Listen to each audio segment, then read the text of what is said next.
Ronaldo bolam bor. Mollanteyn tozalab qo'y. Kuchiga ham och qopti. Qani unga ham bir qarab qo'y. G'alati odamsan-de. Umuman tushunolmayman. O'g'ling otini Ronaldo qo'yganingni hali ham hazm qilolmayman. Abduqodirmi, Eldormi qo'yganingda sal o'zbekcha bo'lardi-da. Abdullayev, Ronaldo boshqacha eshitiladida. Mayli, jahon chempionatiga ham ozgina qoldi. Ko'rdingmi, O'zbekiston Portugaliyaga qarshi tushib qoldi. Nima bo'lsa ham ish qilib Portugaliya yutsin-da. Ronaldoda boshqa imkoniyat bo'lmaydi, qarib qoldi. Nima, o'zimizni bolalar turib Koreyaga ballet qilyapsan?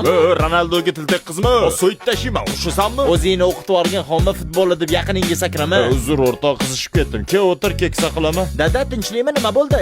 Bobur tog'am nima xomush? Ishing bo'lmasa, aytganlarimni qildingmi? Barakalla. Bamosh.